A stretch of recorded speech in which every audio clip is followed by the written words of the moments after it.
नमस्कार, मी स्नेहल पुरंदरे, आषाढी कार्तिकी वारी महामंडळ जबलपूर या ग्रुपतर्फे मी आपल्या सर्वांसमोर कीर्तन सेवा सादर करत आहे. तुम्ही सर्वांनी मला या ग्रुपला घेतल्याबद्दल खूप खूप धन्यवाद. श्री गुरु कृपेने हा मला लाभ आलेला आहे. लोक अजून नाही येत आहेत. बरोबर 12:30 झाले पण 11:30. थोडीशी इकडे तुळशीपाशी आहे. रुका. ये भी आने दे. प्लांट. हाँ प्लांट. वो सोफा नहीं आया फिर भी चलेगा.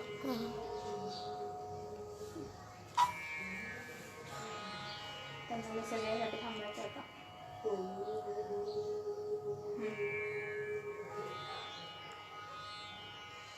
एक मिनिट. त्यांचा मेसेज येणार म्हणते का? नाही, एक मिनिट. बरं, माहिती सांगू माझी. मी नाही आहे इथे, बोलू नकोस.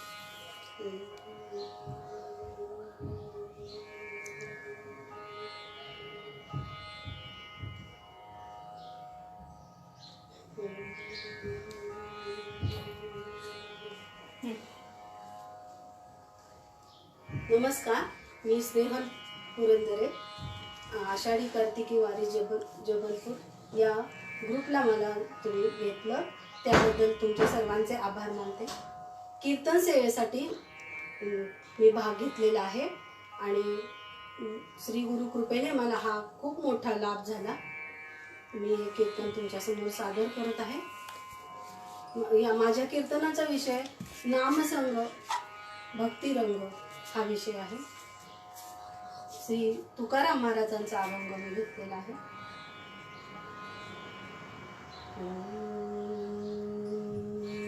श्रीमन महागणाधिपते नमः.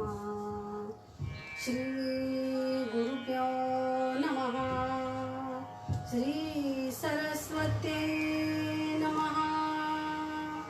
वक्रतुंड महाकाय सूर्यकोटि समप्रभ निर्विघ्नं कुरु मे देव.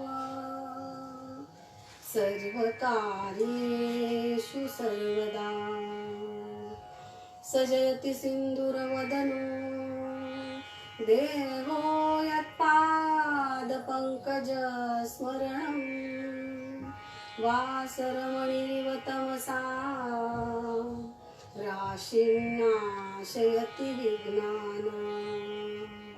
अविरलमदजलनिवहं भ्रमरकुलानिकसेवित कपोलम् अभिमतफलदातारं कामेशं गणपतिं वन्दे. या कुन्देन्दुतुषारहारधवला या शुभ्रवस्त्रावृता या वीणावरदण्डमण्डितकरा या श्वेतपद्मासना या ब्रह्माच्युतशङ्करप्रभृतिभिर्देवैः सदा वन्दिता. सा मां पातु सरस्वती भगवती निःशेषचाढ्यापा. ॐ नमो भगवते नारदाय महात्मने कामक्रोधविहीनाय ऋषीणां प्रवराय च.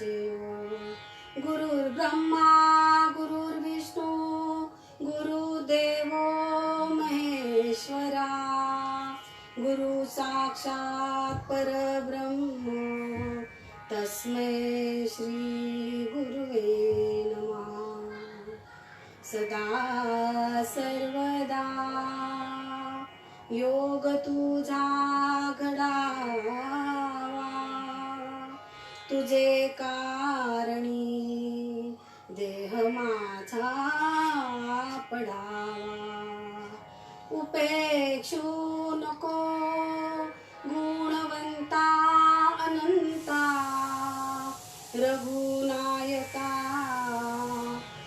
गणेची आता पुंडलिक वरदा हरी विठ्ठल श्री ज्ञानदेव तुकाराम देवर्षी नारद स्वामी महाराज की जय पंढरीनाथ भगवान की जय जय जय रघुवीर समर्थ मंगलमूर्ती मोरया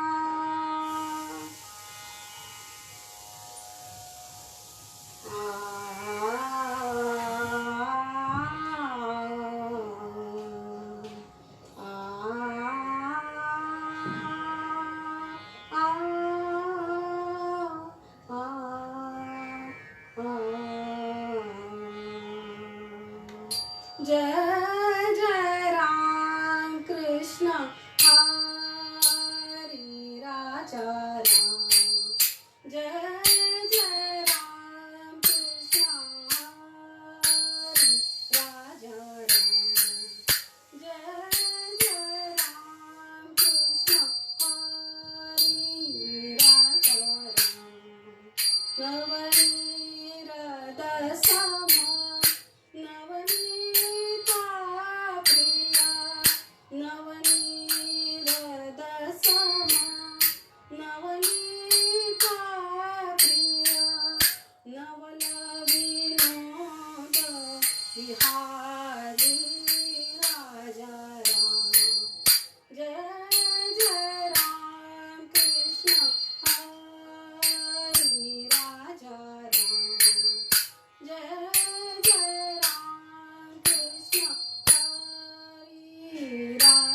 नाम संकीर्तन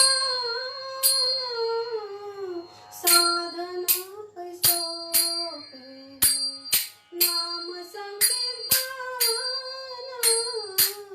साधन पैसोपे जळतीय पापे जन्मांतरे नाम संकीर्तन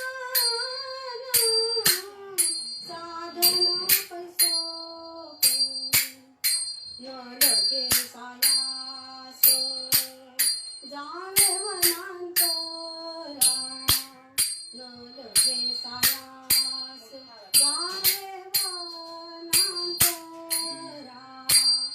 सुखे येतो घरा नारायण सुखे येतो घरा नारायण नाम संकीर्तन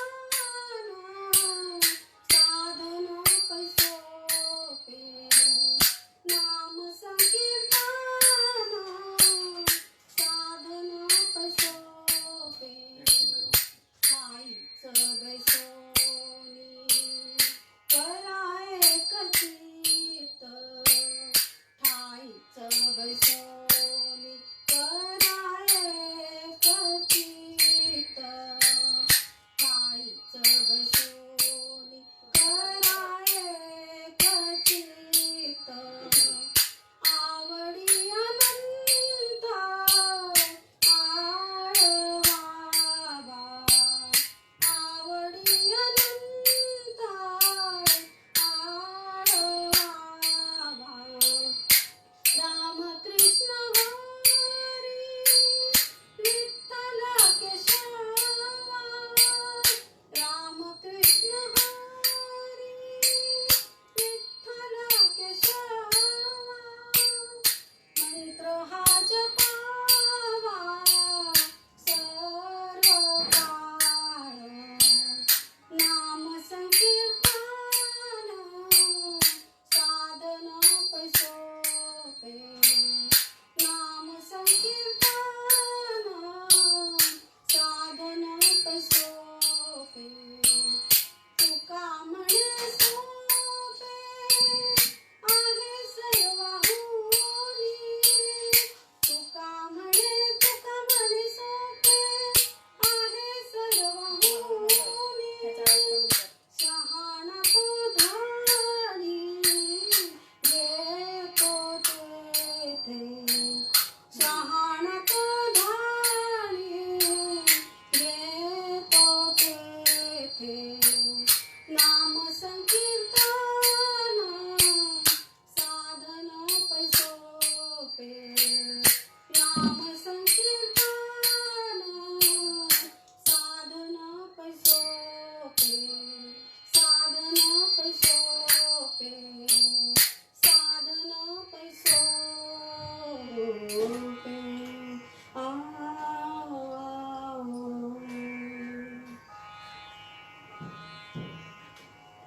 आज आषाढी कार्तिकी वारी या निमित्ताने मी तुकाराम महाराजांचा अभंग निरूपणाला घेतलेला आहे.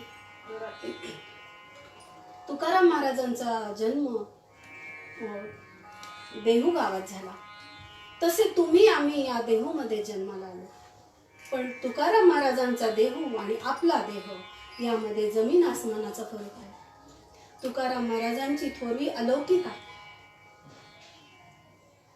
तुकाराम महाराज नामामध्ये इतके रंगलेले होते की ध्यानामधून त्यांच्यातून आपोआप अभंग स्फुरत होते आणि त्या स्फुरत असलेल्या अभंगात इतकी सोपी सहजता होती की सर्वसामान्य जनतेला ते आवडू लागले आणि तुकारामांच्या भक्तीच्या तेजामुळं लोक त्यांच्याकडे खेचले जाऊ लागले.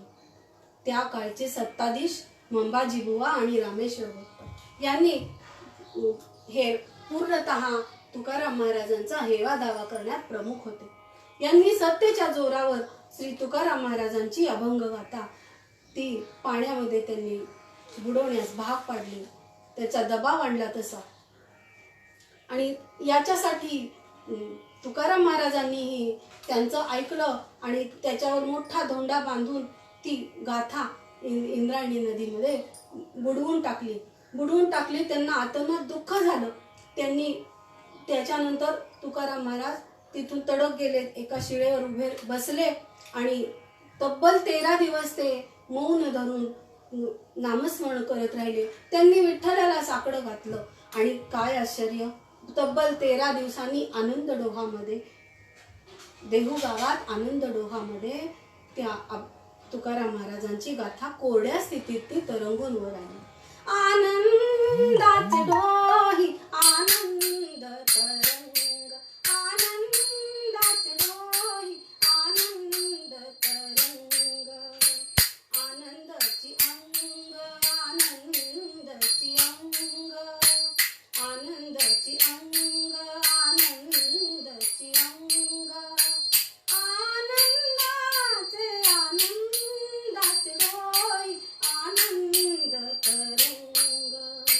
काय सांगू त्याने काहीच बाई, काय सांगू त्याने काहीच बाई, काय सांगू त्याने काहीच बाई, अनुभव सरीसा, अनुभव सरीसा सुखाला, आनंदाचे डोई आनंद तरंग, आनंदाचे डोई आनंद तरंग, आनंद तरंग, आनंद तरंग. आणि काही इतर सत्तेचं काही चाललं नाही, समाजातल्या सत्तेचं काही चाललं नाही. आणि तुकाराम महाराजांची गाथा सहजासहजी तरंगून वरती आली कोरड्या स्थितीत. त्यांची एवढी भक्ती मोठी की आपण त्याची मोजणी करू शकत नाही. त्यांची अनेक उदाहरणं आहेत, पण मी हे एक छोटंसं आता सांगितलं. यापुढे मी कीर्तन विवेचन चालू करते. त्यांनी जो आपल्या निरूपणासाठी जो मी घेतलेला अभंग आहे, त्या अभंगाद्वारे ते आपल्याला सांगतात.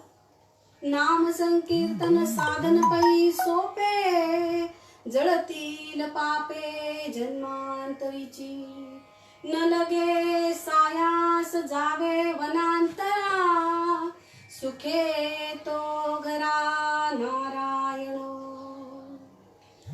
राम कृष्ण हरी विठ्ठल केशवा, मंत्र हा जपावा सर्व काळ. तुकाराम महाराज आपल्याला नामाचे महत्व सांगतात. नाम संकीर्तन साधन अगदी सोपं आहे आणि ते तुम्ही सदैव म्हणत राहा, अनंत काळ म्हणा. रामकृष्ण हरी विठ्ठल केशवा, मंत्र हा जपावा सर्व काळ. सदा सदोदित तुम्ही तो मंत्र जपा, त्याची अनुभूती तुम्ही घ्या. पण ते कसं म्हणा, ठाईच बैसोनी करा एक चित्त, आवडी अनंत आळवावा. ठाईच बैसोनी करा एक चित्त म्हणजे ते आपल्याला सांगतात, एका जागी ध्यानाला बसा, एका जागी त्या परब्रह्माची मानसपूजा करा, त्याला आपल्या अंतरामध्ये पहा आणि त्याच्या समोर त्याच्या साक्षीने तुम्ही नाम घ्या.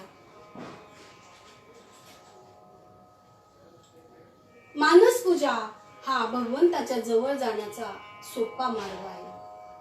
संतांची संगती मनोमार्गे गती या उक्तीप्रमाणे मनाने त्या भगवंतापर्यंत पोहोचायचं आहे आपल्याला. मानसपूजेने भगवंताची अभ्यंतरी संगत आपल्याला लाभते, पण ती आपण ओळखू शकत नाही. कारण आपल्याला ही सजीव सृष्टी दिसते, आपल्या डोळ्यांनी जे जे दिसतं, ज्या ज्या वस्तू दिसतात, आपण श्वास घेतोय, आपले हातपाय चालतात, आपल्याला भूक लागते, झोप लागते, मनात विचार येतात, आपल्याला दृष्टी दिली, कानाला ऐकायला शक्ती दिली, हे सर्व काही भगवंतांनी दिलं. पण आपल्याला जी बुद्धी दिलेली आहे, ती बुद्धी जरी सद्बुद्धी असली तरी ती देवबुद्धी होत नाही, कारण बुद्धीमध्ये देव येत नाही. बुद्धीमध्ये देव येण्यासाठी सद्गुरूंच्या मुखे भगवंताची ओळखण तुम्हाला झाली पाहिजे. परब्रह्माची ओळखण व्हायला सद्गुरु मुखे व्हावी ओळखण. सद्गुरूंनीच शिष्याला ज्ञान द्यावं, अशीच परंपरा आजपर्यंत आलेली आहे. तुम्ही बघता शाळेमध्ये मुलं ऍडमिशन घेतात, त्यावेळेस शिक्षकांनी शिकवल्याशिवाय त्या मुलाला अ का क येणार नाही हो, नाही का? आईने सुद्धा पहिल्यांदा मुलाला पाऊल चालायला किंवा त्याला खायला जरी शिकवलं तरी सुद्धा ते चालायला पहिल्यांदा गुरु आई आहे, दुसरे गुरु वडील आहेत, तर शाळेतले शिक्षक हे पुढचे गुरु, मित्र मैत्रिणी जे भेटतील ते आणखीन गुरु. अशा प्रकारे वेगवेगळं ज्ञान आपण मिळवतो, पण परब्रह्माचं ज्ञान मिळवण्यासाठी आपण प्रयत्न करत नाही. साक्षात ज्ञानेश्वर माऊलींनी सुद्धा मानस पूजेचं महत्व सांगितलेलं आहे. आता फुले हृदय चौफाळून आबले, त्यावरी वसू श्री गुरुची पाऊले, म्हणे निवृत्ती दासू. तुमचं हृदय हे उघडं करा आणि त्यावर लाल कमळाच्या आसनावर त्या पादुका तुमच्या सद्गुरूंच्या स्थापन करा आणि सद्गुरू हेच परब्रह्म हे साक्षात मानून तिथे तुमची मानसपूजा चालू करा. आणि मानसपूजा कशी करायची ती अगदी एकाग्र चित्ताने, त्याच्यासाठी पहाटेची वेळ सांगितलेली आहे. हृदय मंदिरी मनोभावने करते तव पूजा, हृदय मंदिरी मनोभावने करते तव पूजा, गोड करावी थोर मनाने श्री गुरु महाराजा, आवाहन वार्चन पूजन मजला ना माहिती, या बाळाची मानस पूजा प्रभो करासी किती, सर्वोत्तम मंदिरा बनवली सुंदर ते सजविले, सुशीतल जल पिण्या देऊनी तन मन अर्पियले, नम्रपणाने गुरुरायाला तन मन हे अर्पिले, सिंहासनी महाराज स्वस्तसे मी चरणापाशी, सिंहासनी महाराज स्वस्तसे मी चरणापाशी, बैसुनी केले आत्मनिवेदन जैसे वडिलांसी, बैसुनी केले आत्मनिवेदन जैसे वडिलांसी. मानसपूजेला एकाग्रपणे बसल्यावर श्री गुरूंचं आपल्याला ध्यान करत, डोळे मिटून ध्यान केलेलं असताना त्यांची पूजा आपण जेव्हा सुरू करतो, काही वेळाने आपल्याला प्रकाशमान रंग दिसतात, जांभळे निळे रंग दिसतात आणि काही वेळाने आपल्याला अस्पष्ट असे सद्गुरूंचं रूप दिसू लागतं. अशी नित्य सेवा करत गेलं की आपल्याला सद्गुरू साक्षात दिसायला लागतात आणि काही काळाने ते आपल्याशी बोलायला देखील लागतात. आपल्याला त्यांचा संवाद ऐकू येतो, त्यांची वाणी ऐकू येते, आपल्याला त्यांना आपल्याला असलेले दुःख, आपलं मनोगत त्यांना सांगता येतं. मला साधनेमध्ये पुढे न्या, त्याच्यासाठी मार्गस्थ करा, अशी सूचना प्रार्थना आपल्याला त्यांना करता येते. आणि श्री गुरूंची मानसपूजेच्या द्वारे आपल्या हृदयातच अभ्यंतरी संगत घडते. मानसपूजा हृदयातच का करायची याचं वर्णन ज्ञानदेवांनी जेव्हा दिलेलं आहे तेव्हा ते म्हणतात की हृदय हे एक निगूढ स्थान आहे, अतिपवित्र स्थान आहे, जिथे तिसऱ्या कुणाचा शिरकाव आपल्या मानसपूजेत येत नाही. आणि त्या ठिकाणी तुम्ही आपलं ध्यान करून मानसपूजा करायची आहे. या मानस पूजेने जी सद्गुरू आपल्याला खूप गोष्टी खूप वेगवेगळे अनुभव येतात. कधी कधी सुगंधित असा गंधित वारा येतो आणि हे ज्ञानदेवांनी अमृतानुभवात सांगितलेलं आहे. आवचिता परिमळू झुळकला माळू मी म्हणे गोपाळू आला गे माये. आवचिता परिमळू झुळकला माळू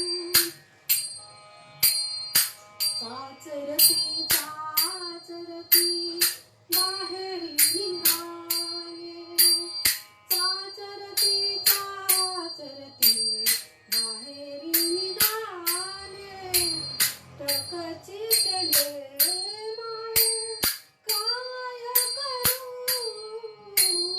अवचिता परिमळू झुळकला माळू तो सावळा सुंदर कासे पितांबरू.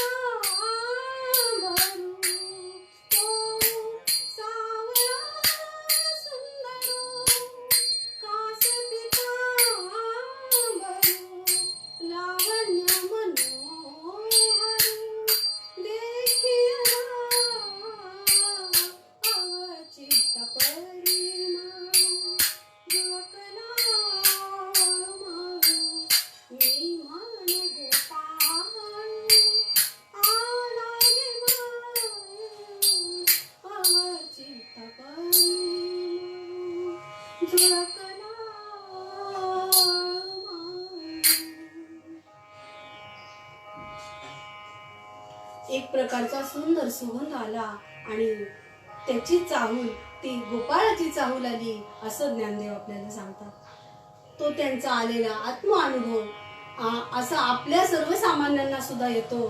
तर कधीही आपण जेव्हा भगवंत प्राप्तीची साधना कराल तर ती नाम घेण्याआधी मानस पूजा श्री गुरूंची करा आणि त्या श्री गुरु साक्षीने जेव्हा तुम्ही नामस्मरण कराल त्या वेळात मात्र परब्रह्माला ते खूप आवडतं आणि त्याचं प्रगटीकरण जे होतं ते आपल्या देहामध्ये आपल्याला परब्रह्माचं तत्व अनुभवायला येतं. श्री गुरूंकडूनच ते आपल्याला प्राप्त होत असतं. नेमकी गुरुपौर्णिमा आलेली आहे आणि हा विषयामध्ये गुरूंची मानस पूजा हा विषय मी सांगितला. माझ्या दृष्टीने मी जी मी साधना केली ती फक्त गुरु श्री ब्रह्मचैतन्य गोंदवलेकर महाराज यांचा अनुभव घेतल्यानंतर त्यांना साक्ष मानूनच मी केलेला आहे आणि मला ते अनुभव येत गेलेले आहेत. म्हणून मी हे तुमच्या समोर मानस पूजेचं सादर केलं. इतर कोणत्या गोष्टी किंवा ग्रंथातून सुद्धा आपल्याला गुरूंचं त्यांनी ज्या केलेल्या त्यांचं जे आपल्याला ग्रंथातून अनुभव येतात, समाधी मंदिरात अनुभव येतात, याचं कारण तिथं झालेली साधना त्या गुरूंनी केलेली मोठी साधना असते आणि त्याचं तेज पडलेलं असतं की प्रत्येक भक्ताला त्यातून अनुभव येत जातो.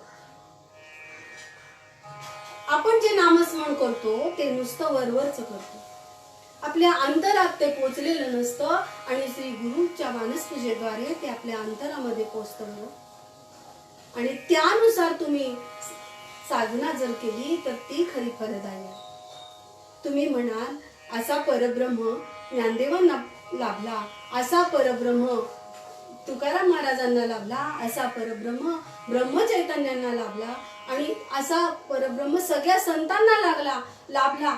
पण तरी सुद्धा त्यांना एवढं मोठा आनंद मिळाल्यावर त्यांनी लोकांना द्यायची काय जरुरी होती. बघा, आपला जर पगार वाढला किंवा काय झालं आपल्याला त्याचा विचार येत नाही की आपण लोकांच्या मदतीला यावं. आपल्याला आपल्या गरजेपुरते लक्षात येतं. परंतु हा जो धनाचा ठेवा आहे भक्तीचा, तो भक्तीचा धनाचा ठेवा मोठ्याच्या मोठं विश्वरूप असलेलं परब्रह्म जे आपल्या सूक्ष्म असून निर्गुण असून सगुण रूपातूनही ते अनुभवून स्वतःच्या देहामध्ये ज्ञानदेवांनी तुकाराम महाराजांनी सर्व संतांनी जे अनुभवलं तो त्यांनी जगाला दिला. त्यांनी पसायदान मागताना सांगितलं विश्व स्वधर्म सूर्य पाहो, जो जे वांछील तो ते लावो. ज्याला जे हवं ते मिळावं. आणि स्वधर्म सूर्य जर दुसरा तिसरा कोणी नाही, स्वधर्म सूर्य म्हणजे आपल्याच अंतरी असलेला परब्रह्म आपल्याला लाभो. आणि तो लाभल्यावरच स्वधर्माने कसं जगायचं, नीतीने कसं जगायचं ही वृत्ती होते. कारण बुद्धीमध्ये अंतरात देव साठला, देहामध्ये देव साठला, तर सद्बुद्धीची देवबुद्धी होते. आणि त्या देवबुद्धीद्वारे भक्ताकडून सत्कर्म होत असते. आपण विचार करा, ज्ञानदेवांचे वय 10 वर्षाचे तेव्हा त्यांनी ज्ञानेश्वरी लिहिली. पण त्या आधीचं वय आहे त्यांचं की त्यांच्या हातून पैठणमध्ये रेड्याच्या मुखी वेद वदवले गेले. त्यांच्या हातून चांगदेवांना सामोरं जाताना निर्जीव भिंत चालवलेली गेली. एक सती पती बरोबर अग्नीवर जात असताना, चितेवर जात असताना त्या सतीने त्यांना नमस्कार केला माऊलींना. आणि माऊलींनी आशीर्वाद दिला. माऊली ध्यानमग्न होते आणि त्यांनी अखंड सौभाग्यवती भव, त्यांच्या चरण स्पर्श झाल्यावर हा आशीर्वाद दिला. आणि माऊलींनी डोळे उघडले तेवढ्यात त्या स्त्रीने सांगितलं, माऊली तुम्ही कुठल्या जन्माचा मला हा आशीर्वाद दिलेला आहे हो? माझा पती तर गेलेला आहे, मी सती चाललेली आहे. तेव्हा माऊली म्हणाले, नाही नाही, हा आशीर्वाद मी नाही दिला, हा परब्रह्माने दिलेला आहे. ते नक्की जिवंत होतील. आणि खरोखरी ते जिवंत झाले. एका सतीच्या नवऱ्याला ज्ञानेश्वर माऊलींनी जिवंत केलं. सगळीकडे ज्ञानेश्वर माऊलींचा जय जयकार झाला. लोक त्यांच्या या लहानग्या वयात 8-9 वर्षाच्या वयातच त्यांच्याकडे आकर्षिले गेले त्यांच्या भक्ती. जिथं माऊली जाणार तिथं मी जाणार, अशी प्रत्येक लोकांची, प्रत्येक मोठ्या मोठ्या आध्यात्मिकाचीच काय, लहानापासून सर्वसामान्यांपासून गोरगरिबांपासून श्रीमंतांपासून सगळ्यांची भावना झाली की मी माझ्या माऊली बरोबर असावं. जिथं माऊली जाणार मी तिथं जाणार. ज्ञानदेवांनी हा संप्रदाय का निर्माण केला, वारकरी संप्रदाय, याचं हेच कारण आहे.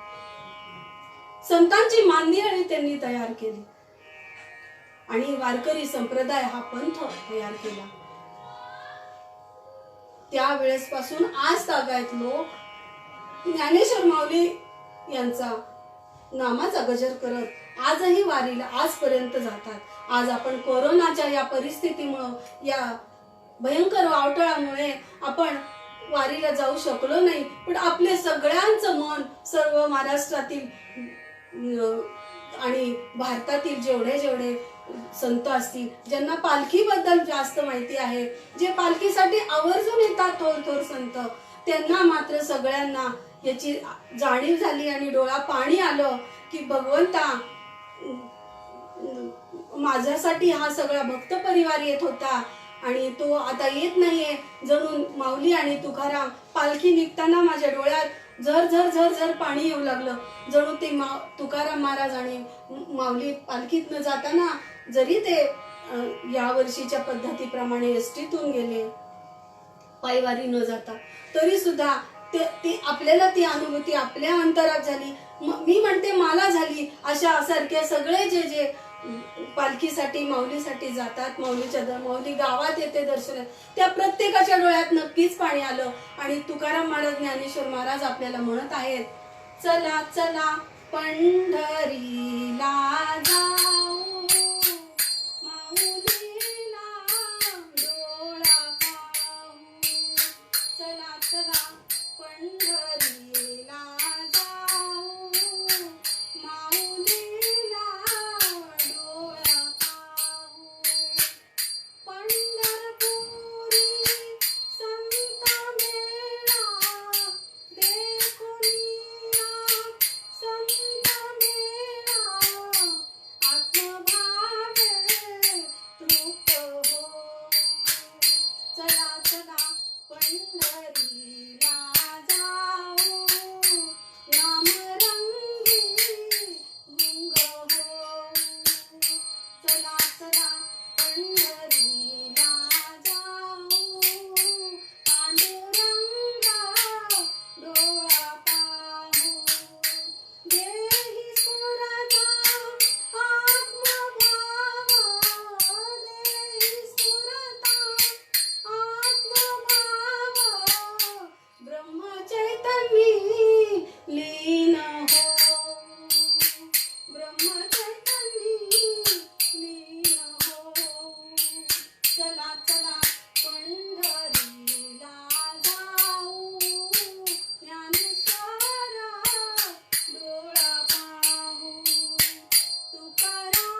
म्हणून सांगते, असं ध्यानामध्ये रमण्याचा आपल्याला योग येतो. सगळ्यांना हे मला आवर्जून सांगावंसं वाटतं.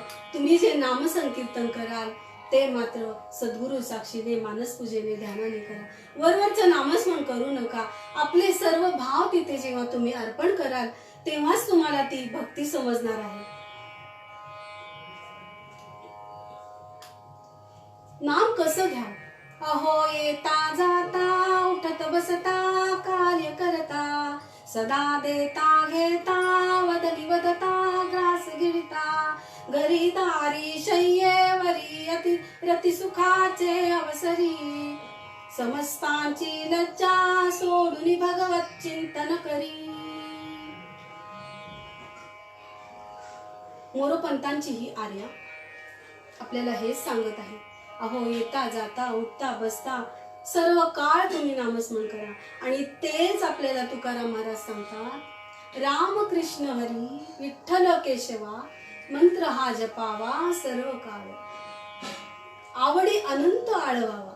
काय सुंदर सांगितलेलं आहे बघा. श्री ब्रह्मचैतन्य गोंदवलेकर महाराजांनी सुद्धा सांगितलेलं आहे.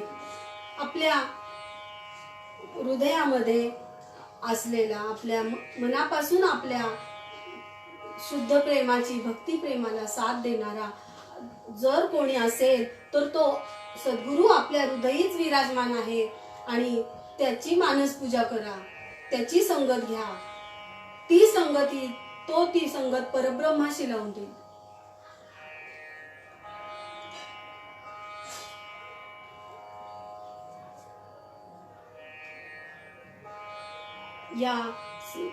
याच अर्थाचं एक माझ्या श्री ब्रह्मचैतन्य महाराजांचा एक अभंग आहे. श्रीराम बोला श्रीराम बोला किती मंत्र हा सोपा किती मंत्र हा सोपा उठता बसता काम करता वदनी राम नाम घेता खर्च लागतो काय खर्च लागतो काय किती मंत्र हा सोपा श्रीराम बोला किती मंत्र हा सोपा किती मंत्र हा सोपा. श्री ब्रह्मचैतन्य महाराज म्हणतात, हा मंत्र इतका सोपा आहे, त्याला कोणते कष्ट नाहीत, त्याला कोणता खर्च नाही हो, अगदी सहज सोपे साधे. मुखी नाम घेतल्याने किती किती संकटे टळतात. भगवान नामोच्चारे सकल ही अघे सवासने जळती मळतीन नामधारक पळती अमधूत विघ्नही टळती.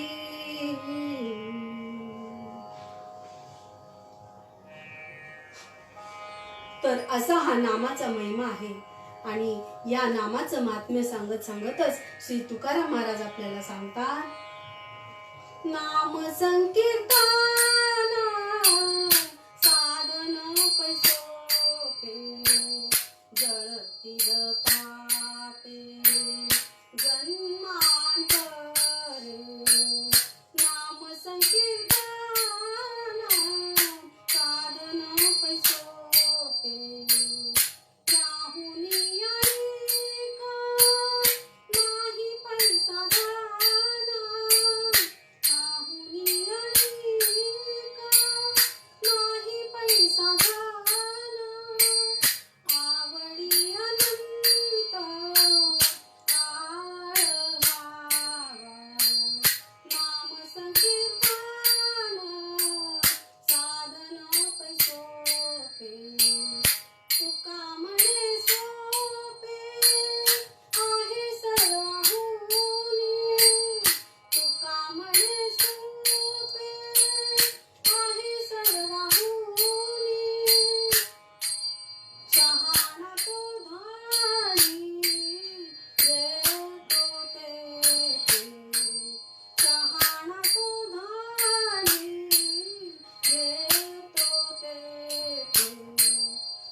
जय जय रघुवीर समर्थ मंगलमूर्ती मोरया.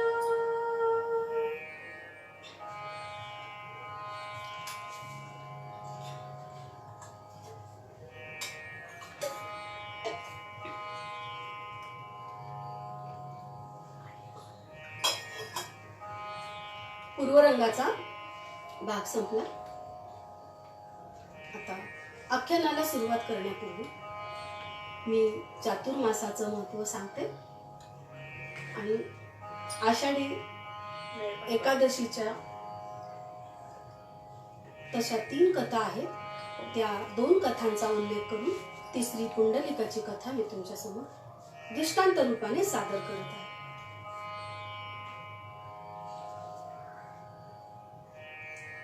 आषाढी एकादशीचे महत्व आधी चातुर्मास आषाढी एकादशी ते कार्तिकी एकादशी आपण चातुर्मास मानतो आणि या चातुर्मासामध्ये आषाढी एकादशीला देव झोपलेले असतात.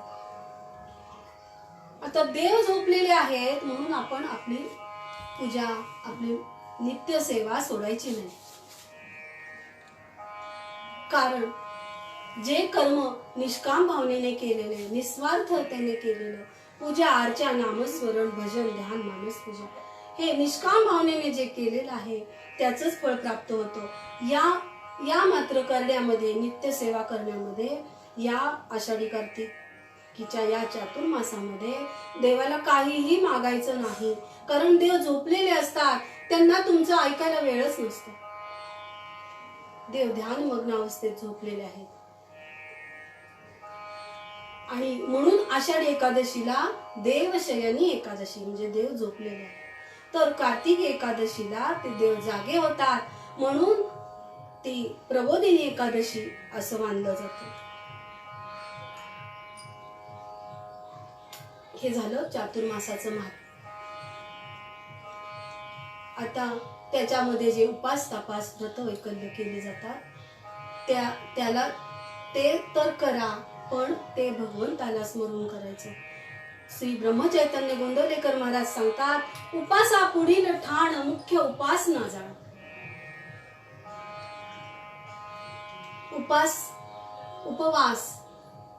उपास म्हणजे आपल्या पोटासाठी आपण लंघन करणे, आपलं आरोग्य सुधारावं म्हणून लंघन करणे. आणि उपवास म्हणजे देवाजवळ आपण सतत निकट राहण्याची सवय आपण आपल्या जीवाला लावून घ्यायची, ती म्हणजे उपवास. मग ती सवय कशी लावायची तर ध्यान मानस पूजा, तसेच नामस्मरण. अखंड नामस्मरण हे सूक्ष्म ध्यानच आहे आणि त्यामुळं तीही अभ्यंतरी संगत मानसपूजेतून जेव्हा आपल्याला सद्गुरूंची लागलेली असते ती अभ्यंतरी संगत आपल्याला सतत आपलं दिवसभर आपण जे आहे ते आपल्या बरोबर सतत आपले सद्गुरू असल्याची संगत आपल्याला. सद्गुरू आपल्याला मार्गावर बोध करतात आणि आपला परमार्थाचा मार्ग पुढे पुढे चालत जातो. हे झालं चातुर्मासाचं महात्म्य. आता एक पहिली कथा आहे ती मृदुमान्य राक्षसाची. तो राक्षस खूप उन्मत्त झालेला होता आणि त्याने शिवाला प्रसन्न करून घेतल्यामुळं त्याला वर होता की एका स्त्री शिवाय तू कोणाकडून तुला मरण येणार नाही. आणि त्यांनी इतकं उन्मत्त केलं होतं की पृथ्वी स्वर्गातील देव आणि पृथ्वीतील मानव सगळीकडून त्राहीमाम झालेलं होतं. आणि मग सगळे देव मिळून विचार करत होते या मृदुमान्य राक्षसाचा वध कसा करायचा, ह्याचा अंत होईल तर आपण सगळे सुखी होऊ. आणि त्यासाठी देव विचार करून निश्वास सोडत होते. त्यांनी सोडलेल्या निश्वासातून एक दिव्य अशी स्त्री उत्पन्न झाली. तिचा जन्म झालेला आहे आणि तिच्या दिव्य शक्तीने तिने मृदुमान्य राक्षसाचा वध केला. अशी ही एक कथा आहे. आणि ती जी दिव्य शक्ती म्हणजेच ती आषाढी एकादशी आहे आणि तिची उपासना आपण करायची की आपल्यावर संकट येऊ नये म्हणून ही केलेली उपास आणि उपासना हा फरक मी तुम्हाला सांगितलेलाच आहे. आता दुसरी गोष्ट आहे माधांत राजाची. या माधांत राजा याचं राज्य खूप सुखाचं होतं, पण एकदा त्याच्या राज्यामध्ये कशाचीच कमतरता नव्हती.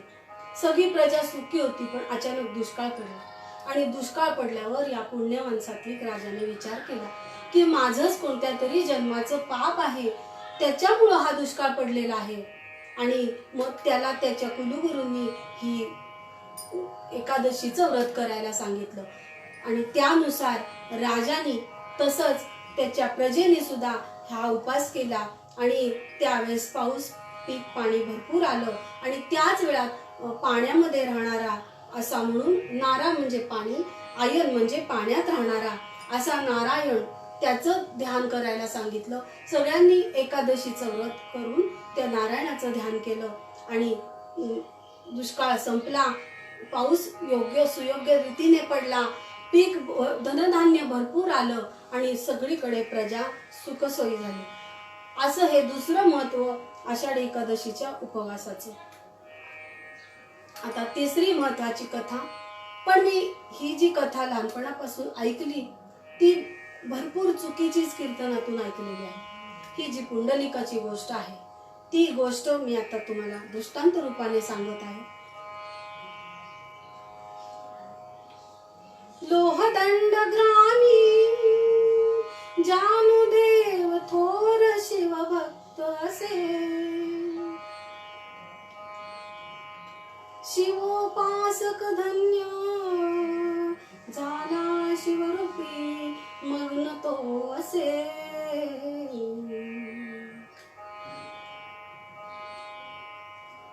हा जानुदेव नावाचा एक भक्त, शिवभक्त, तो त्याच्या पत्नीसह लोहदंड गावी राहत होता आणि खूप सुखाने राहत होता. खूप श्रीमंती होती. त्याची शिवोपासना ही अगदी मोठ्या भक्तीची होती. त्याच्याबरोबर त्याची पत्नी ही सुशील, धार्मिक, सात्विक, ती सुद्धा शिवाची उपासना अगदी मनोभावे करत होती. परंतु या सुखी संसारामध्ये त्यांना कशाचीही ददात नव्हती आणि त्यांच्या पोटी मात्र संतान नसल्याचं दुःख त्यांना होतं. मग त्यांनी शिवाची आराधना केली, शिवाला प्रार्थना केली. शिवाला म्हणाले की हे शिवशंकरा, तुझ्या समोर, तुझ्या पुढे आम्ही दिलेली हाक पोचत नाही का? आम्हाला पुत्रप्राप्ती झाली नाही तर आमच्या जीवाला आम्हाला पूर्तता येणार नाही. आमच्या पोटी संतान असावे म्हणून आम्ही तुला मागणे मागत आहोत. आम्ही सांगितलेलं तुझ्या कानापर्यंत पोचत कसं नाही? हे तळमळीने ते सांगत असताना शिवपार्वती ऐकत होते त्यांची ती प्रार्थना.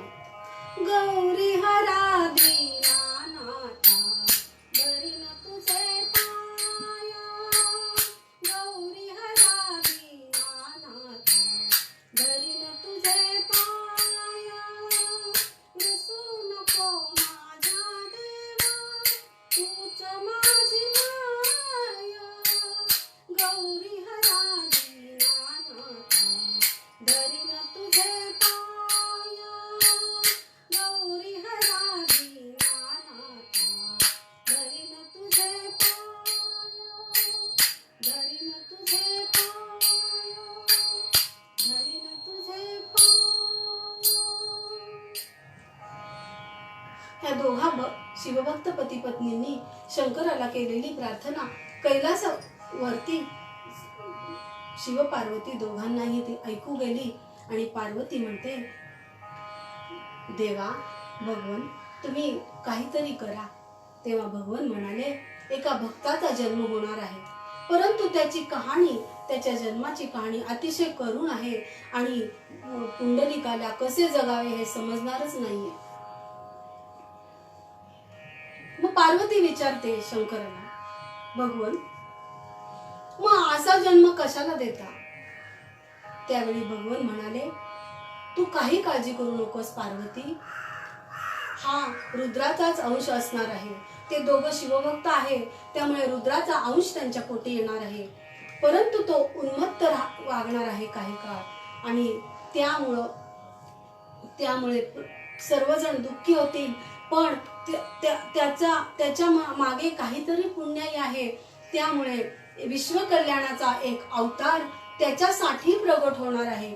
जसा भक्त प्रल्हादासाठी नरसिंह प्रगटला, तसा या पुंडलिकाचं या बालकाचा जो जन्म होणार आहे तो पांडुरंगासाठी होणार आहे. आणि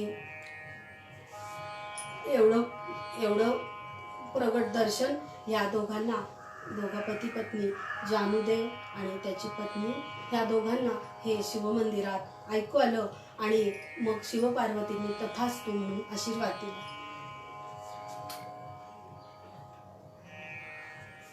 काही काळ गेल्यानंतर भगवान शिवाच्या आशीर्वादानुसार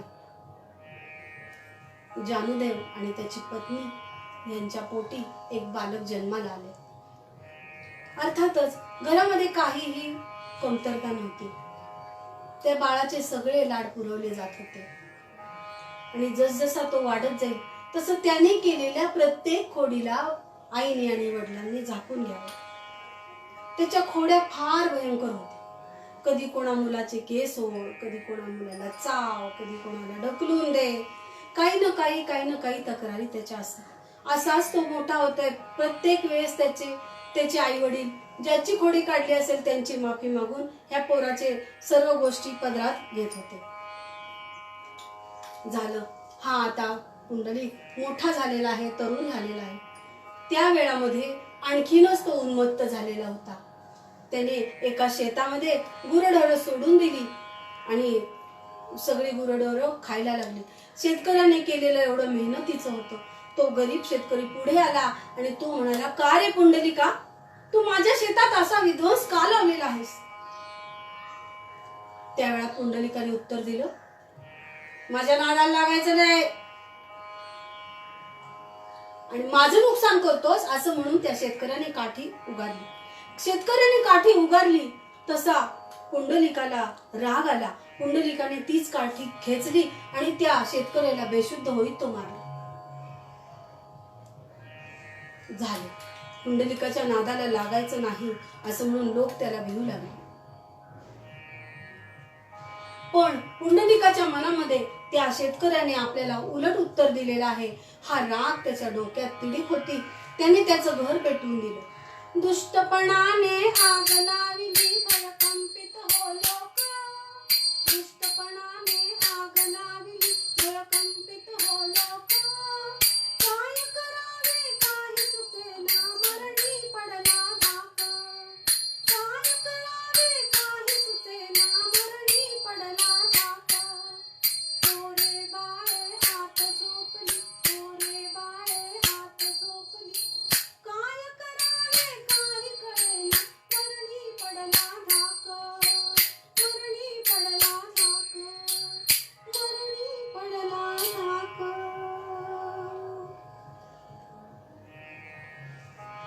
आणि खरोखरी सगळं गाव त्याला घाबरून राहू लागला. पंचायत आली. पुंडलिकाच्या आई वडिलांच्या समोर काठ्या घेऊन आली आणि सांगितलं, कुठं आहे तो पुंडलिक, त्याला आम्ही सोडणार नाही. यावर पुन्हा ह्या सर्वांनी, पुंडलिकाचे वडील आणि आई यांनी आपल्या मुलाचे गुण झाकले, दुर्गुण झाकले आणि त्यांना संपत्तीचं लोभ दाखवून तुम्ही निघून जा, आम्ही बघतो काय करायचं ते. प्रत्येक वेळी प्रश्न सोडवताना पैशाचा विचार करत राहिले आणि पुंडलिकाची मात्र वृत्ती कधीही सुधारली नाही. पुंडलिकाची आई त्याचे अपराध पोटात घालत होती. आपलं लेकरू एकुलते एक लेकरू. आणि पुंडलिकाचं मात्र त्याच्या अंगाला कधी वळण लागलं नाही आणि त्याच्या वडिलांना मात्र त्याचं दुःख झालं आणि त्याबद्दल ते जानुदेव त्यांच्या पत्नीशी वार्तालाप करतात. ते म्हणतात, या मुलापुढे काय करावे समजत नाही. दुःसंगती ही चिघळणारा विकार आहे आणि तो दिवसेंदिवस वाढवतच जातो. काय करावे, मला तर माझं जीवन नकोसं झालेलं. नको नको हा संसार. यावर पुंडलिकाची पत्नी आई, पुंडलिकाची आई त्यांना सांगते की अहो, तुम्ही एक विचार करा. कुठल्याही दुष्ट संगतीला आपल्याला जर आळा घालायचा असेल, कुसंगतीला आळा घालायचा असेल, त्याला काही ना काहीतरी उपाय येतोच ना. मग एक उपाय आहे. सांग सांग कोणता उपाय आहे, जमदेव म्हणतात. यावर त्यांची पत्नी उत्तर देते, आपण पुंडलिकाचे लग्न लावून देऊ ना. नाहीतरी तो लग्नाच्या वयाचा झालेला आहे, तरुणी आहे, आणि तिच्या सून घरात आली की मला हातभारही होईल. माझं आता वय झालेलं आहे आणि तिच्या आवडीमुळे तो घरात राहील, घराकडे नीट लक्ष देईल आणि त्याच्या स्वभावात काहीतरी फरक पडेल. संसार त्याला समजू लागेल. आणि या गोष्टीने मात्र ते जानुदेव त्यांच्या पत्नीला म्हणाले, खरंच पत्नी ही संसारामध्ये बऱ्याच गोष्टी सोडवणारीच असते, बऱ्याच संकटातून सोडवणारी असते. माझ्याही मनात आता हा विचार तुझ्यामुळे आला आणि मन जरा हलकं झालेलं आहे, तर आपण पुंडलिकाला मुलगी बघू.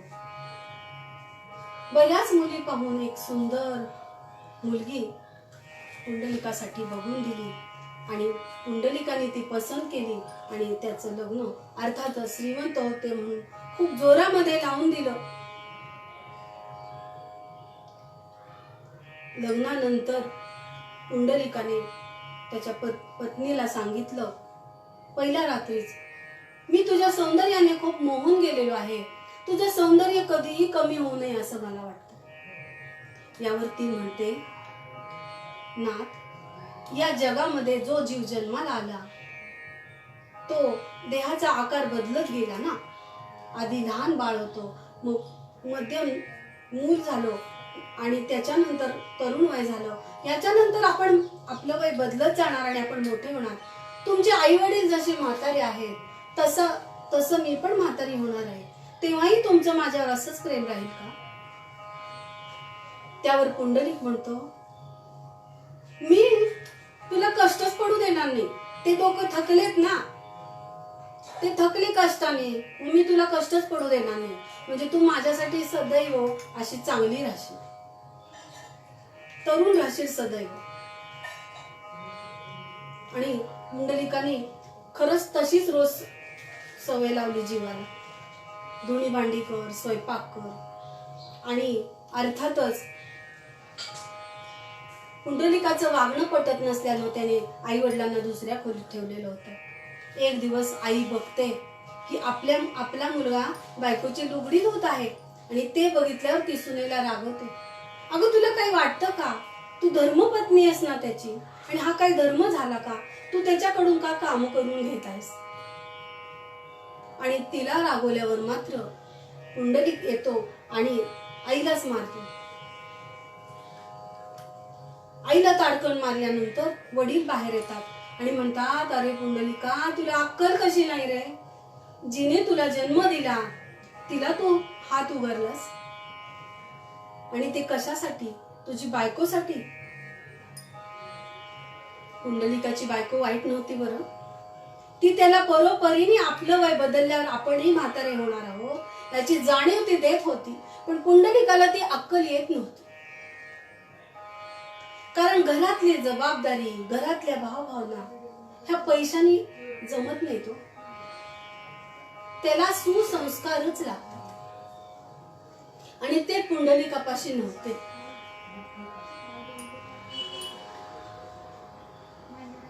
या गोष्टीवर सुद्धा परत पांघरून घालून पुंडलिकाचे आई वडील त्यांच्या खोलीमध्ये ते विचार करत असतात. त्यावेळेस पुंडलिकाचे वडील म्हणतात की काय करावे ह्या मुलाचे, मला काही कळत नाही. तेव्हा पुंडलिकाची आई म्हणते, असू दे, त्याला मुलं बाळ झाली की त्याला आपली गरज लागणारच आहे. त्याच्या मुलांना सांभाळायला आणि आपलाही नातवंडामध्ये वेळ खूप चांगला जाईल. तर आपण इथंच राहू. नेमका बाजारामध्ये पुंडलिक गेलेला असतो आणि त्याला एका ठिकाणी काशी यात्रेला जाणारी लोक वाजत गाजत चाललेले आहेत. ते जाताना दिसतात. जाताना बरेच दाम्पत्य चाललेलं असतं, बरेच लोक चाललेले असतात. त्यातल्या एका सद्गृहस्थाला पुंडलिक जाऊन विचारतो, हे काय चाललेलं आहे? तेव्हा ते सांगतात की हे काशी यात्रेला चाललेले आहेत. आपल्या जवळ असलेल्या सकल पापाचं, आपल्याकडे असलेल्या सगळ्या दुःखाचं परिमार्जन ह्या काशी यात्रेने होतं. म्हणून काशी यात्रेला एकदा तरी आयुष्यात माणसाने जावं. आणि या कारणाने काशी यात्रेला जाण्यासाठी ते निघालेले आहेत. सगळे चाललेले आहेत. पण हे सगळे जोडी जोडीने जात आहेत. ह्याला वाटतं चला आपल्याला मौज मजा करायला मिळेल, बायको बरोबर जाऊ. आणि एकदाची ती बॅग आहे ना, म्हातारे आई बाप ते थेरडे ते राहतील इथंच. पण हा विचार त्याच्या मनात येतो ना येतो. तो त्या सद्ग्रस्ताने पुंडलिकाला सांगितलं, मात्र तू आई बापाला घेऊन जा बरं. आई बापाला काशी यात्रेला नेशील तरच तुला पुण्य लागणार आहे. आणि पुंडलिक त्याच्या बायकोसह काशी यात्रेला आई वडिलांना घेऊन निघाला. चालता चालता असं झालं, पुंडलिकाची बायको थकली की तो थोडा वेळ तिला बसू द्यायचा.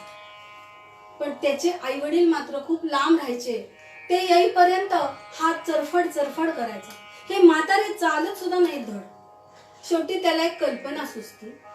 तो त्या दोघांचे हात दोरीने बांधतो आणि गुरासारखं माझ्या बरोबर चला, मी ज्या चालीने चालतोय तसा मी तुम्हाला ओढत नेतो काशीला. तुमच्यामुळे आम्हाला उशीर होतोय आणि माझ्या बायकोला विश्रांती मिळत नाही.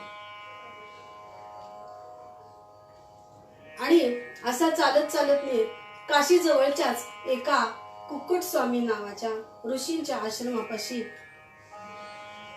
पुंडलिक त्याच्या आई वडिलांना घेऊन पोहोचले. त्याचे आई वडील आणि त्याची पत्नी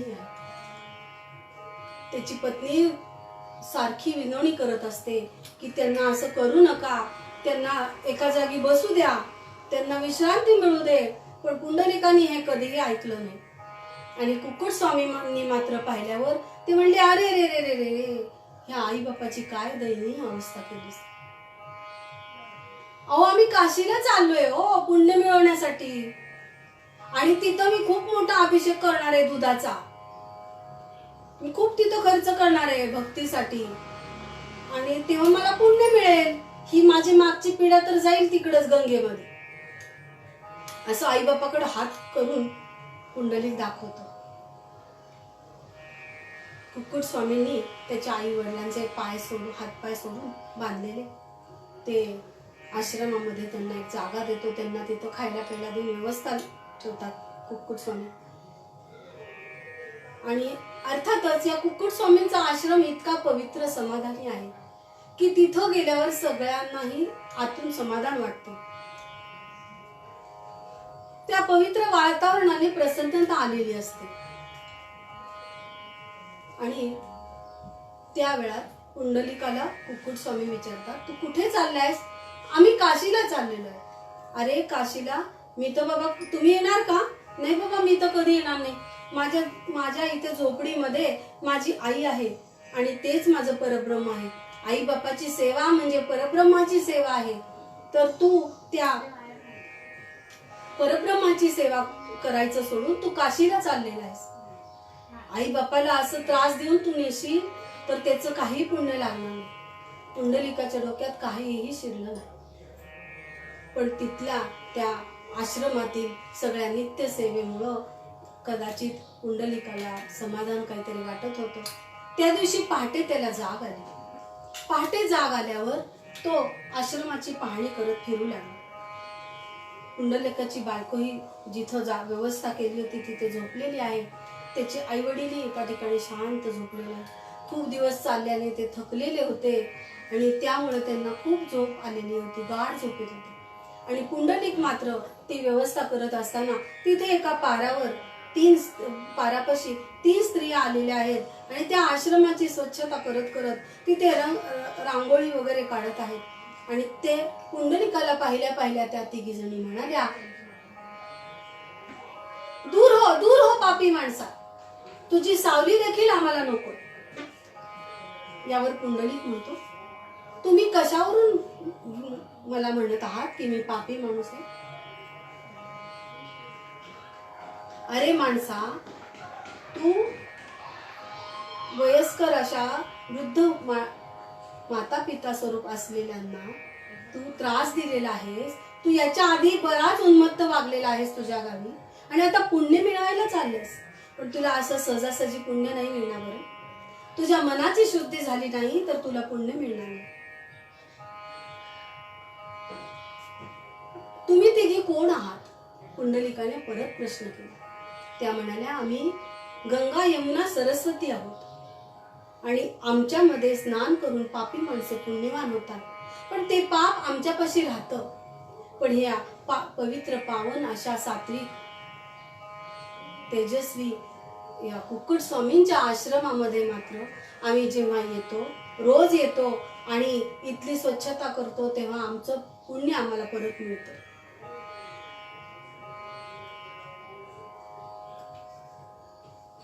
आणि असं करून ते तिघी नदी देवता गंगा यमुना सरस्वती या अदृश्य होतात.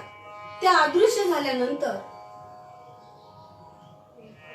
पुंडलिकाला प्रश्न पडतो, आज मला हे काय दिसलं का मी अनुभवलं? पण मी तर जागा आहे.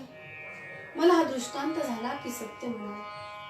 आणि या प्रश्नाचा उलगडा करण्यासाठी तो कुक्कुट स्वामींकडे त्यांच्या कुटीमध्ये आला आणि कुक्कुट स्वामींना विचारलं की मला असा इथं अनुभव आला. त्या वेळात कुक्कुट स्वामी म्हणाले, पुंडलिका, भरपूर पाप केलेस आणि आई वडिलांना दुखवलेस, हे तर महापाप केलेस. पण काहीतरी तुझी पुण्याई शिल्लक आहे जी तुझ्या आई वडिलांनीच केलेली असेल. अरे, आई वडील हे शिव पार्वती स्वरूप आहे. ज्याचे तू ध्यान करतोय, ज्याच्या दर्शनाला तू जातोय, ते शिव पार्वती साक्षात तुझ्या पुढे असताना तू त्यांना त्रास देतो आहेस. तुला कसे पुण्य मिळेल? त्यांची सेवा करशील तर तुला काहीतरी लाभणार आहे. अरे, निर्गुण असा भगवंत सहजासहजी दिसत नाही. आपण श्वास घेतो तो आपल्याला कळतो, पण ते श्वासातून आत काय जातो ते आपल्याला कळत नाही. आपल्या डोळ्याच्या दृष्टीला दिसतं, पण आपल्याला डोळ्याच्या दृष्टीला दिसण्यासाठी तो प्रकाश दिलाय, तो भगवंत आपल्याला कळत नाही. आणि ह्याची अनुभूती मी माझ्या हृदयामध्ये घेतलेली आहे. हे कुक्कुट स्वामींनी सांगितलं. ते सांगितल्यानंतर मात्र पुंडलिकाच्या डोक्यात काहीतरी प्रकाश पडला. आपली काहीतरी चूक झाली. आपल्याला ज्या आईने जन्म दिला त्या आईचा आपण छळ केला, पण ती सदैव आपले लाड करत राहिली आणि वडील सुद्धा आपल्या पुढे सदैव हतबल होत गेले. पुंडलिक हे सर्व ऐकून दुःखी झाला आणि त्याला पश्चाताप झाला. पश्चाताप झाल्या तो त्याच्या आई वडिलांकडे आला व वडिलांच्या पायावर डोकं ठेवलं आणि ओक्साबोक्शी रडू लागला. आई वडिलांनी त्याच्या पाठीवर हात फिरवला आणि वडिलांनी विचारलं, पुंडलिका बाळा, काय झालं? तू का रडत आहेस? झालं ना तुझ्या मनासारखं? आलोय ना आपण काशी यात्रेला, आता तुझं काय बिनसलंय? तेव्हा पुंडलिक म्हणतो, मी तुम्हाला खूप त्रास दिला बाबा. आई, मी तुम्हाला खूप त्रास दिला आणि माझ्या पापाचं परिमार्जन होणं शक्यच नाही. मला माझं पाप कळून आलं, कारण लहान अवस्था, बाल्य अवस्था, मूल अवस्था, तरुण अवस्था आणि आता ही मला सुद्धा काही काळाने वृद्ध अवस्था तुमच्यासारखीच येणार आहे. मी यातून सुटणार नाही आणि मी म्हातारा होणार आहे. माझं आयुष्य जाईल असं म्हणल्यावर मला आता असं वाटतंय, तुमच्या चरणावर माझा देह जावा, तुमच्या सेवेमध्ये मला मरण यावं. या पलीकडे मला काहीही नको. आणि पुंडलिक पुन्हा पुन्हा ओक्साबोक्शी रडत आहे. त्यावेळेस पुंडलिकाचे वडील मात्र त्याला आशीर्वाद देतात, बाळा, पश्चातापाचा एक जरी अश्रू डोळ्यातनं आला आणि तो आई बापाच्या चरणी तू वाहिलास तुझे लाख पाप तुझी नष्ट झाली बाबा. आणि तिथून मात्र पुंडलिकाचं मन अजूनच द्रवलं. अर्थातच पुंडलिकाचे आई वडील हे शिवोपासक होते आणि त्यांची ती शिवोपासना शिवापर्यंत पोहोचलेली होती. आणि तेच पुण्य काहीतरी अंश रूपाने आशीर्वाद म्हणून त्या पुंडलिकाच्या आतमध्ये होतं. आणि त्याची आठवण पुंडलिकाला झाली. जगामध्ये कोणताही रस्त्यावरचा व्यक्ती सहजासहजी तुम्हाला आशीर्वाद देणार नाही. पण आई वडिलांचे आशीर्वाद, आई वडील नसताना ते गेल्यावर देखील त्यांचे आशीर्वाद पाठीशी राहतात. बरं, म्हणून आई वडिलांची सेवा ही पुण्यदायी सांगितलेली आहे. आणि हे पुंडलिकाच्या लक्षात आल्यावर पुंडलिक पुन्हा काशी यात्रा पूर्ण करून आणि आई वडिलांची सेवा करत त्यांनी काशी यात्रा पूर्ण केली. तिथे दर्शन घेतल्यानंतर गंगा स्नान झाल्यानंतर ते परत लोहदंड गावी आले. लोहदंड गावी आल्यानंतर पुंडलिक ध्यानमग्न होऊन पांडुरंगाचे नाव घेत घेत सेवा करत होता. आणि तो इतका मग्न झाला की लोक त्याला म्हणू लागले की लेक असावा तर या पुंडलिकासारखा किती आईबापाची सेवा करतो, आईबापाला जीवापाड जपतो आहे. आणि त्याची बायको सुद्धा घरामध्ये सुखाने सर्व काही करत आहे. आणि एक दिवस हे त्याचं पांडुरंग हे नाव जे कुक्कुट स्वामींनी त्याला दिलेलं होतं ते नाम पांडुरंगापर्यंत पोहोचलं. आणि पांडुरंग साक्षात जिथं पुंडलिक आई वडिलांचे पाय चेपत होता आणि आई वडील झोपलेले आहेत त्या अवस्थेमध्ये असताना पांडुरंग पुंडलिकाच्या पुढे प्रगट झाले आणि ते म्हणाले, पुंडलिका, मी तुला आलिंगन द्यायला आतुर झालेलो आहे आणि तू मला भेट येऊन. त्यावेळेस पुंडलिक म्हणतो की पांडुरंगा, मी तुझ्याकडे येण्यासाठी मात्र खूप आतुर आहे. तुझ्या भेटीसाठी मी माझ्या सगळ्या जीवनाचं, माझ्या आणखीन कितीतरी जन्मांचं जे सर्व पुण्य आहे ते मी सगळं तुझ्या चरणी आई बापांवरून ओवाळून मी तुझ्या चरणी अर्पण करेन.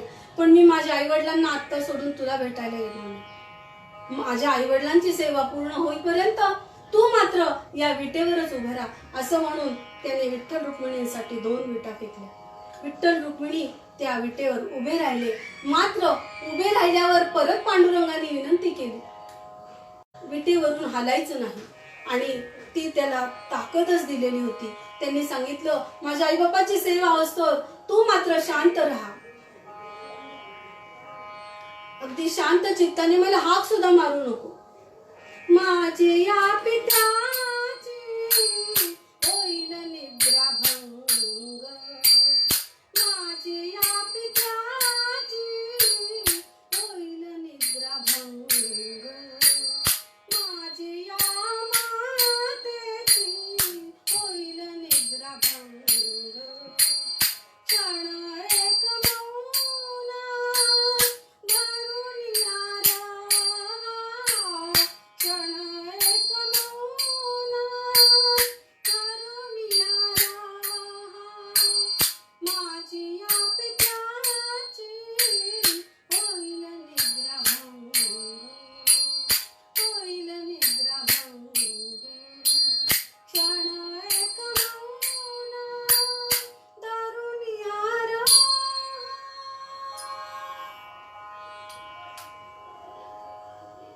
आणि पांडुरंगाला साक्षात त्यांनी आदेश केला की तू इथं उभं राहा आणि माझ्यासारख्या अशा कित्येक मुलांसाठी, कित्येक वात्रट मुलांसाठी तू आई बापांचा आशीर्वाद लाभावा म्हणून तू इथे राहा. तुझी सेवा जे करतील त्यांना त्यात अशी सद्बुद्धी होऊ दे आणि तुझ्या चरणी मला थारा दे. पांडुरंगाने तथास्तु म्हणून आजही युगानुयुग 28 युग पांडुरंग त्या विटेवरच उभा आहे. ही सत्य गोष्ट पुराणातली आहे. पण पूर्वी कीर्तनातून जी मी गोष्ट ऐकली त्यामध्ये सदैव सांगितलेलं आहे की सून ही वाईट असते, तिने तिने तिच्यामुळे मुलगा बिघडलेला आहे असं होत नाही. आई वडिलांचा जो संस्कार आहे त्याच्यामुळं मुलगा घडलेला असतो. तुम्ही मला सांगा, ज्ञानेश्वर माऊलींनी जेव्हा जेव्हा सांगितलेलं आहे की या विश्वाचा अवघाचे संसार मी सुखाचा करीन, आनंदे भरीन तिन्ही लोक, हे पांडुरंगा मी तुला हे मागणं मागितलंय असं माऊलींनी जेव्हा जेव्हा सांगितलं आहे, त्या अवघाचे संसार मध्ये सर्व जीव आले. विश्व देह मन बुद्धी विचार कल्पना सह जळ स्थळ काष्ट पाषाणी असलेली सर्व जीवसृष्टी, जळी स्थळी काष्टी पाषाणी सर्व आकाश अवकाश दाही दिशा अनंत आणि पाताळामध्ये दाही दिशा खोल अशा असलेला तो परब्रह्म परमात्मा, त्या सर्व ठिकाणी आनंद निर्माण होऊ दे, त्या सर्व जीवाचं कल्याण होऊ दे. मग या सर्व सृष्टीत असलेल्या सर्व सुना सुद्धा एक काहीतरी जीवच आहेत ना. आणि मग त्यांच्याबद्दल दुष्ट भावना ठेवू नका. मला हे जे जे कोणी लेकीचे बाप आहेत त्यांनी लक्षात घ्यावं, जे जे कोणी सुनेचे सासरे आहेत त्यांनी बाप होऊन सुनेचं बघावं, जे जे कोणी भाऊ असतील त्यांनी बहिणी होऊन बघावं आणि विचार करावा की आपल्या बहिणीच्या बाबतीत जर असा कोणी विचार केला की सुनेमुळे मुलगा बिघडतो तेव्हा तुम्ही किती तयार असलं पाहिजे. मला याचं उत्तर पाहिजे, कारण या जेवढे जेवढे माझे माय बाप बंधू असतील ना तेवढे सगळ्यांकडून मला याचं उत्तर हवं आहे. मी या कीर्तनातून तुम्हा सर्वांना आवाहन करत आहे. मी सांगितलेली ही कथा सत्यच आहे आणि ही मला पुराण कथातून मिळालेली आहे. एवढं बोलून मी माझी ही कीर्तन सेवा इथंच थांबवते. कुंडलिक वरदारी विठ्ठल श्री ज्ञानदेव तुकाराम, नाम संकीर्तन साधन पैसोटे, नाम संकीर्तन साधन पैसोटे, मल केसायास गावे वनांतरा, सुखे येतो घरा नारायण, नाम संकीर्तन साधन पैसोटे, नाम संकीर्तन साधन पैसोटे, तुका म्हणे सोपे आहे सर्वहुनी, शहाणा तो धनी येतो तेथे, नाम संकीर्तन साधन पैसोटे, साधन पैसोटे, साधन पैसोटे.